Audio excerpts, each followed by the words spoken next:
No more than 4 pauses, okay? Or I owe everybody a gift. 1970.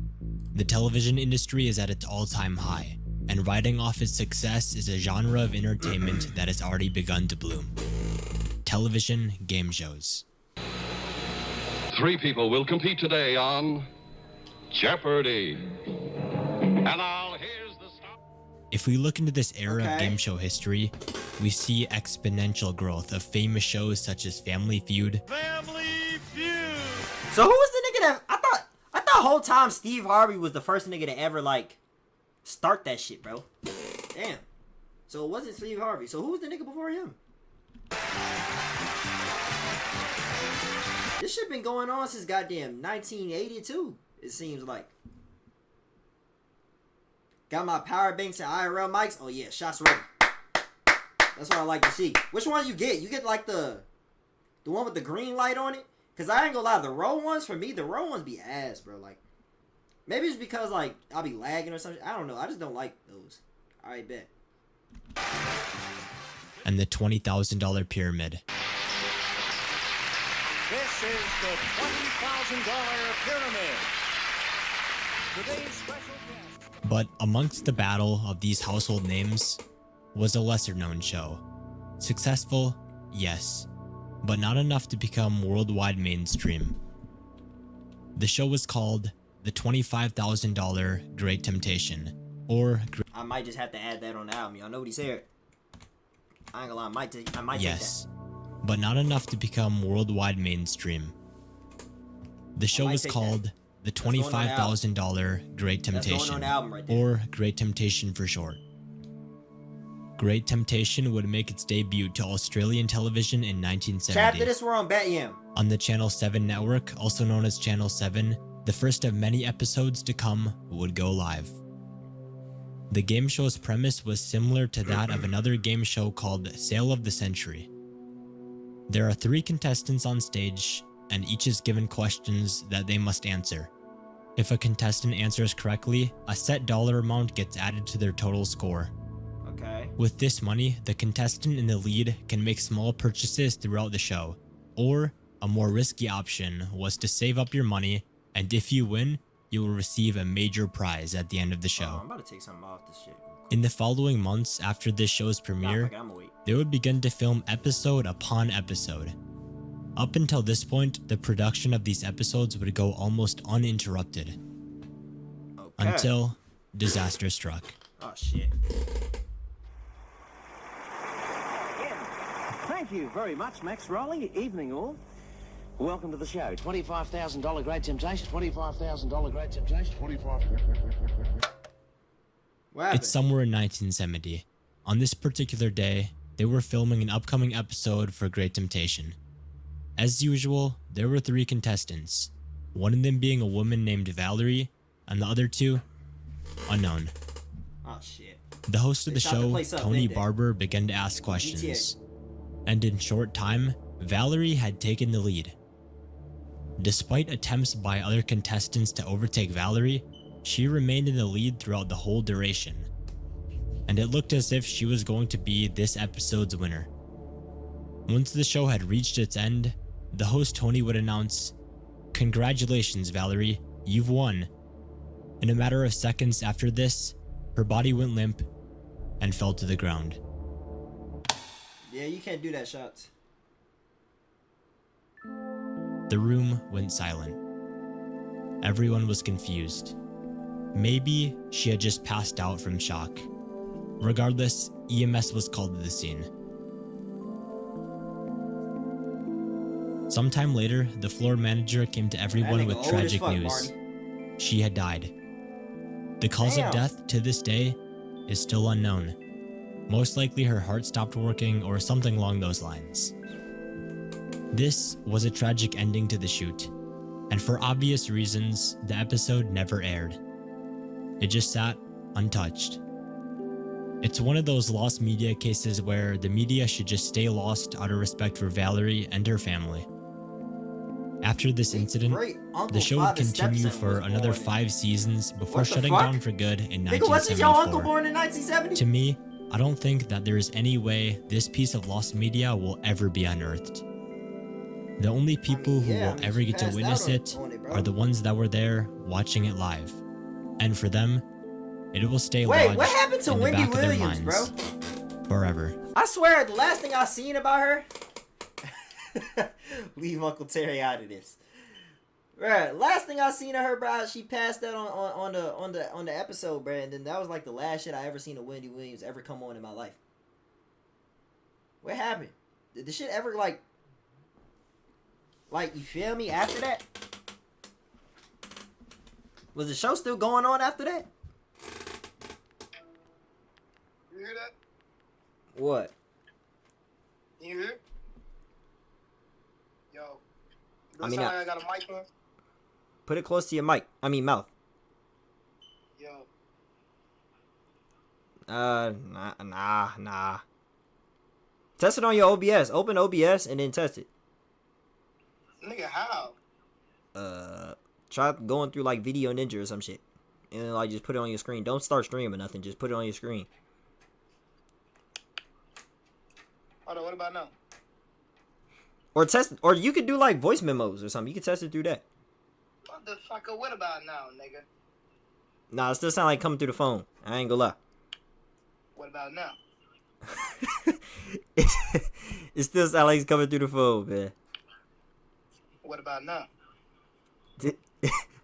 maybe it is coming through the mic, but the way it sounded is coming through the phone. Bro. Test it. Go on your voice memos and test it. Like walk out your room or something and test Hold on, it. let me see something. What about now? Nah, I don't hear nothing, man. Do you got like an adapter piece or something? Yeah. Alright. Is both ends on? Fuck you mean? Or is it just one mic? Did it only come with one? It only came with... Oh. Yeah. It only came with one? Do you have this? Like, do you have like something like this you could connect it to? Like a piece to put in your phone and then another piece to put into the other end of the mic? Oh, you be using that? Yeah. Nah. I just put it directly in the phone. Shit, I mean... Try testing on voice memos real quick. And see if that works. Alright, man. Alright, my man. Get better. Drink that tea. Man, I don't like tea. Shut the hell up. Hop your ass in the damn shower too, motherfucker. Alright. Come on. Let's finish this. 23 think he Max doing random shit off stream. Hey, bro. Nigga sickly.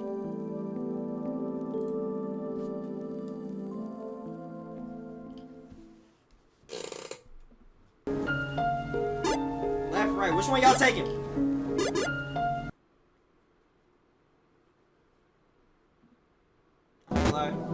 Current What the fuck destination. is that? The void.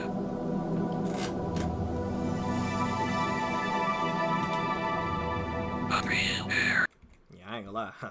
If I see that shit and I'm going left, my nigga, hell nah. That just look like too many curves for me. Right look like, it's just like, okay, yeah. Okay, like your shit look like the destination about to end real soon. Left, that just look like too much shit for me, bro. But I heard going left was always your best option, though. The void. At least when you're lost. Unprepared. Yo, these channels love doing these, like, Mandela catalog Siegfried ass and edits Roy on their were a shit. German duo that I performed respect it, though. various skills live, such as magic I thought they were music artists. They magic niggas? and dangerous stunts. I thought Siegfried and Roy was goddamn... I don't They know. were I heard popular Coolio among say them in many one for their song. daring tricks with lions and tigers. These two animals are extremely hard to tame, and on top of that, just one wrong move and it could be all over. See, fuck all that, bro. Siegfried and Roy first met on a cruise ship that Siegfried was performing on. Fuck all that, bro. While Siegfried was Or you performing, trying to own he a asked tiger and Roy, give who him was a goddamn staff member at the steroids time, and shit. to come up on stage I already and know this help shit him about with to the end bad. performance. Towards the end of the performance, they eventually brought out a live cheetah on stage. For this, they were both fired from their jobs on the cruise ship. Despite this, they realized as a duo they had potential Free the Tiger went on a and crazy stuck killing together spree in the while looking cruise. for other job opportunities. In 1960, they landed another job on a New York cruise ship. This new job is where they would really hone their skills of performing with dangerous animals. Over time, as they got better, they started performing all over the world. And in 2003, they would land a performance in Las Vegas. Okay. A performance that would end in pure tragedy. Oh, fuck. The local story that people all over the world are following. For the first time today, Roy Horn's neurosurgeon talked to the media and said it's all but miraculous the illusionist is still alive. Huh? The illusion. The show starts off as usual. Trick by trick, the audience becomes more and more amused. However, around the 45-second mark, tragedy struck. One of the tigers suddenly pounced on Roy. The tiger then began to maul his neck and drag him off stage. As the tiger was mauling him, people in the audience started bolting to the exits. Oh, I was about to say, I hope no one in the damn crowd thought that shit was a damn skit. Nigga, as soon as I see that nigga jump, I'm out of there. As the tiger was mauling him, people in the audience started bolting to the exits. In the matter of seconds, someone picked up a fire extinguisher and sprayed the tiger down with it, subsequently stopping the attack. From this, Roy was bleeding profusely and was instantly rushed to the ER. That was almost me. I told you not to get that damn tiger them steroids, Barney. Trying to own a pet tiger and shit. It worked on memos. Yeah, I'm trying to tell you, bruh. Probably FaceTime it don't work. From the attack, Roy sustained permanent impairments to his motor and verbal abilities. He was also partially paralyzed due to a stroke he had during surgery while they were trying to save his life. After this, one of the spokesmen from the event came out and stated, "If that animal intended to harm Roy, it would have lasted 2 seconds, and there would have been no need for a hospital." If we look at it this way, we can begin to realize that the man was pretty lucky. If the tiger really wanted him dead, he would be dead. This incident made news headlines all across the world, and with this exposure came many films created about it. The guy pointing at us, fuck that. Yeah, fuck no. I wish the hell a magician would point at me with a big ass tiger next to him. Must have lost your motherfucking mind. All I gotta hear is the words. I don't even gotta hear the words sick 'em or sick. As soon as I see this nigga even point close to me, I'm out of there, my nigga. Genuine. In 2004, shortly after the incident, the Discovery Channel aired a show called Anatomy of a Tiger Bite, which used Roy's incident That nigga was trying to use you for a magic trick, nigga. as the main example. The show included a 3D recreation of the attack And you was about to go down? that was created with the use of audience testimonies. That nigga was trying to use you for a magic trick. And then in 2019, He was trying to make an a example out of documentary you. by ABC called Siegfried and Roy Behind the Magic was created that goes over just about everything you need to know about this case. These are just two examples of the publicity it received. Online, there is no footage of this attack. Yeah, see? Not a single person in the audience was filming. You gonna be the nigga eating the mystery meat, However, bro. unbeknownst You too to the trusting in public, niggas, bro. administration of the I show ain't gonna had lie, you too cameras trusting in rolling niggas. the whole time. These cameras captured just about everything. The moment the show started, the tiger attack, Roy getting dragged off stage, the audience freaking out, absolutely everything. Out of respect for Roy, these tapes were never released, and probably will never be I released. thought Siegfried and Roy But out there genuinely some, like, somewhere, music they mixes all exist. the time. The tapes of a man getting mauled by an animal that he had trained with for years. That's fucked. An animal that he trusted with his very own life.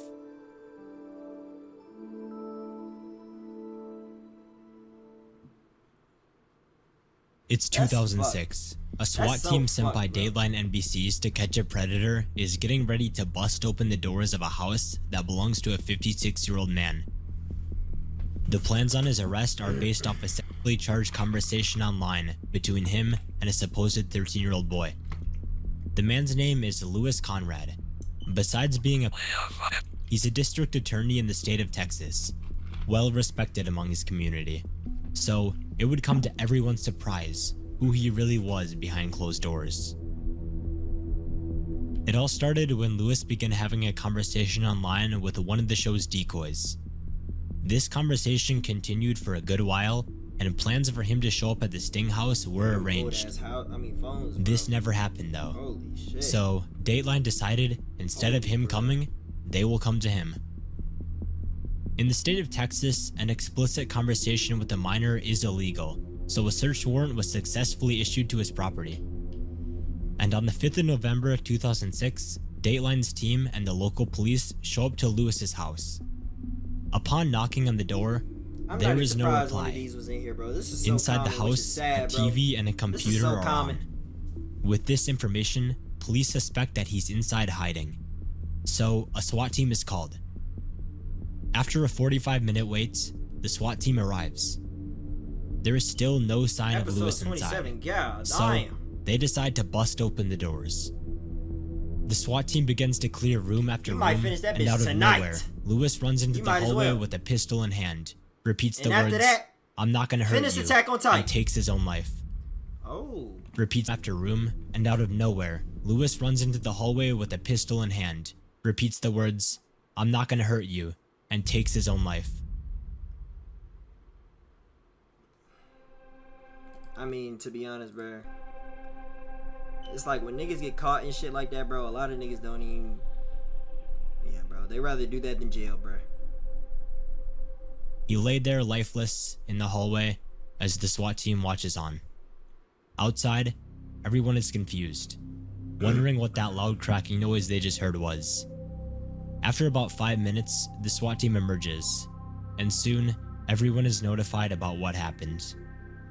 Lieutenant Adana Barber of the Murphy Police Department comes out and tells us what happened. As they made entry, they confronted the suspect. I believe he's in the hallway, and he told them he wasn't going to hurt them, and then shot them dead. And he had a pistol in his hand. Small caliber.